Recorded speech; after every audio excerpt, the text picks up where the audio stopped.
Hello. We're out here camping again. We're going to, we're going to try the tent. This is summer tent I have. It's 8 by 8. And me and Buddy's going to try this. As you can see, it's screened like, this mosquito screen mostly all the way around. Got the fly in here. I'll put that on later and show you how that works. Have a tarp underneath of it. We're sitting right on the snow. Well, we're going to set camp up here and got the backpack hanging in the tree. I got one of those, the cold steel kukri machetes, and I just chopped a couple things with it, but I've seen a lot of good reviews about this, and I'm going to be pretty happy with this here. And you know, well, I'll take one swing, and I'll just show you the depth that one swing actually. Well, see this tree right here. If you look at the size of it, it's about the same thing as my thumb. Watch this. Well, there you go. It's down. Probably could have got that in one hit, but I got it in two. Here's a piece of cedar.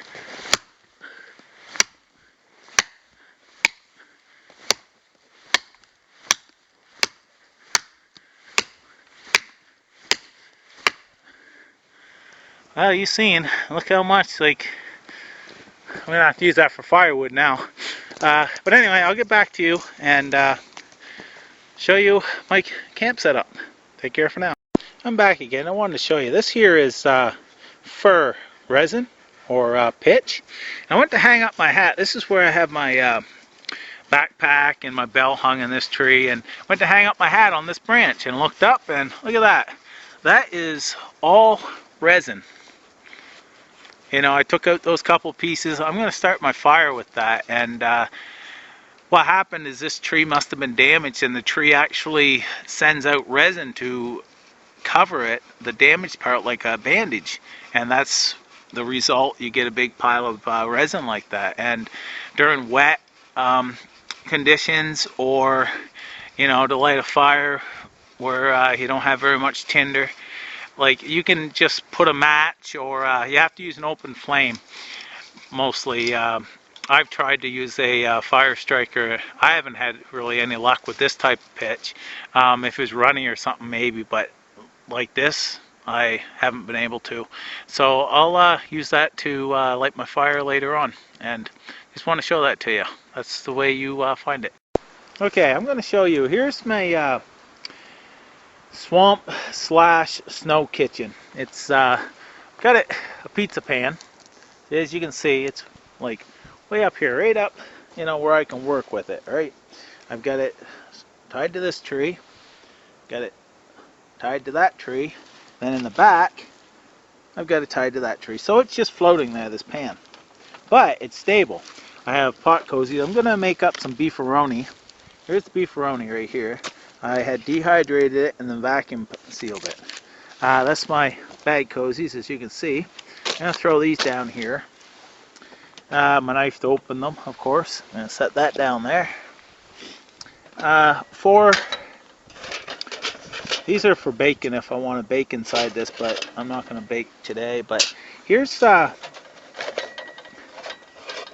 got my stove inside my pot right here, and I keep it in this. And for this pot here, I'll use the stove in here. And I'm going to give it to my buddy. He's going to film this. And here it is right here.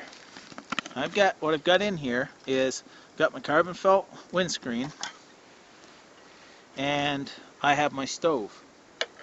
Now this is the Hiker 2 stove.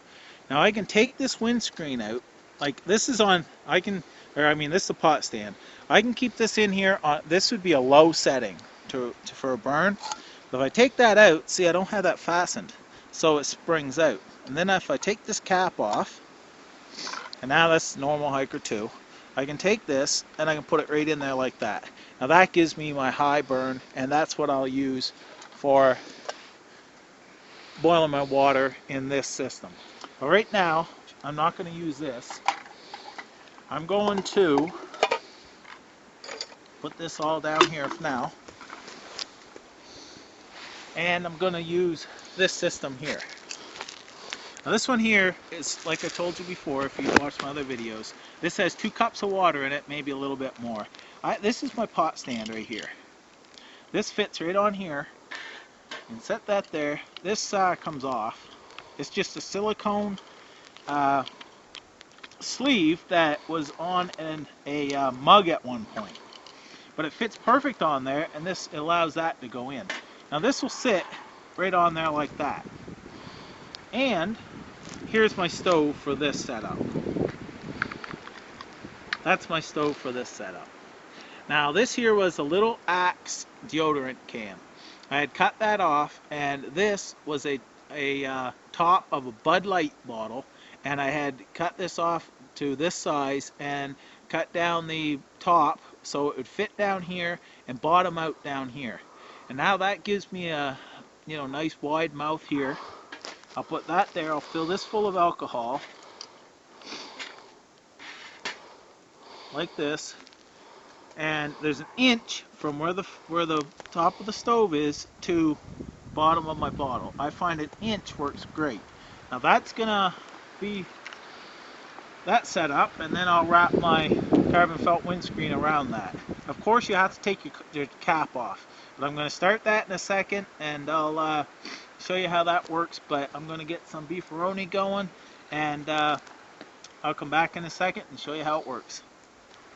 So I'll take you back here for a second, and I'll come back. Okay, I'm back for a second. I'm going to actually start my timer here. I've got a Garmin GPS. I'm going to see how long out here that this takes to boil this 2 cups of water. Now I'm going to start this.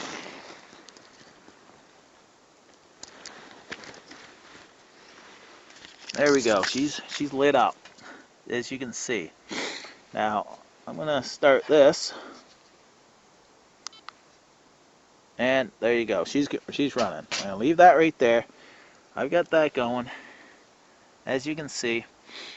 And I've got the lid off. Now, I'm going to do a quick walk over here. I'm going to show you the temperature right now.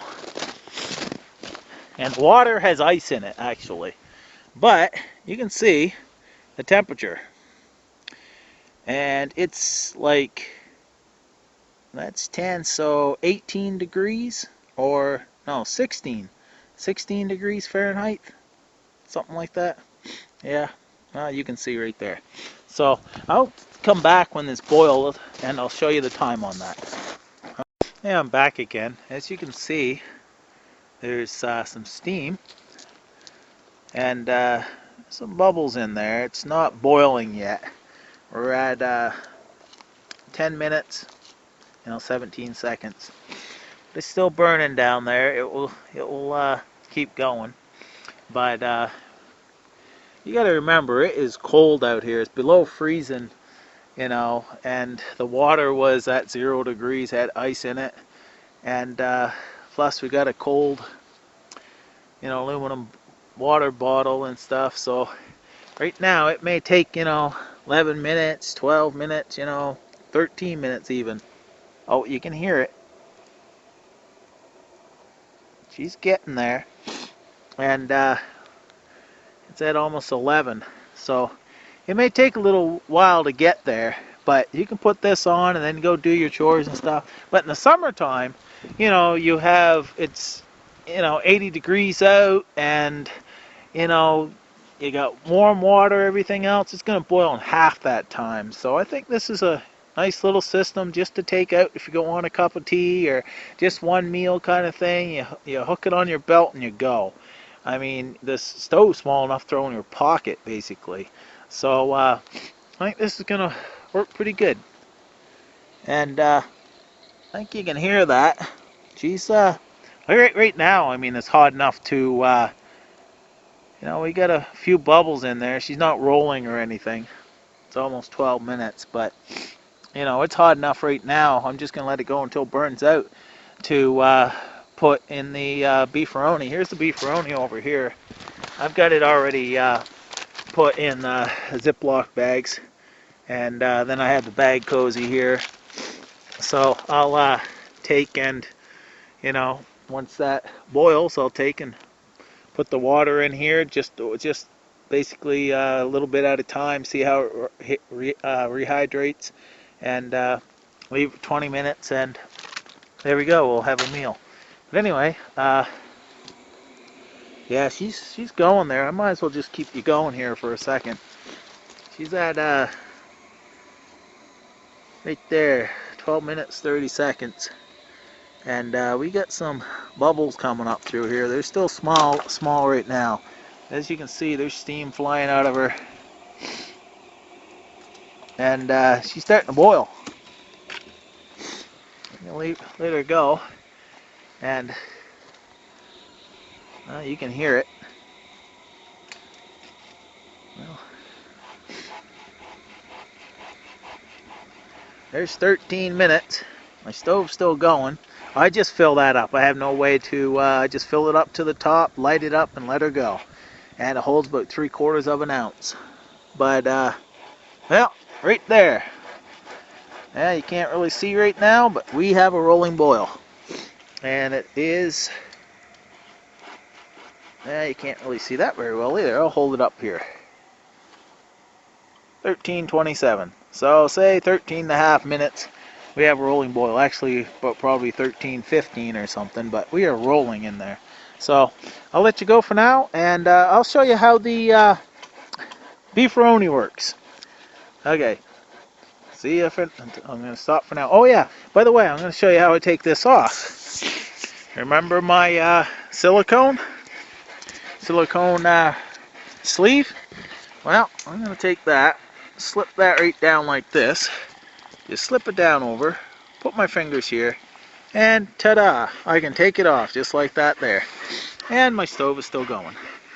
She'll go out after a while, but I'll set that back down there for now.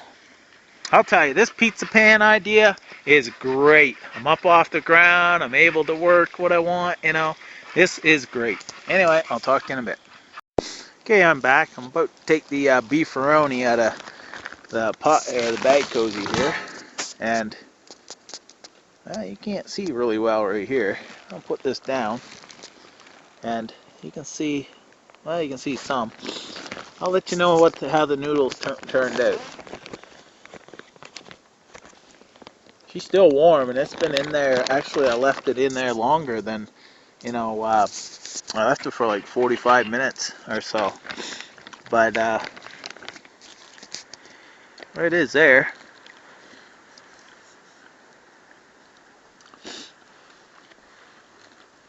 The noodles are pretty good. Taste good. Noodles are a little not rubbery or whatever, but they're not as soft as they normally are. I mean, I could let it set there longer or whatever, but I'm not going to. I'm hungry, and it tastes good. It's like I said, it's tastes pretty good. So it's quick and easy. Dehydrate it, throw it in that little package, and turned out good. So, well, I'm gonna munch down. I just wanted to show that to you. See you in a bit.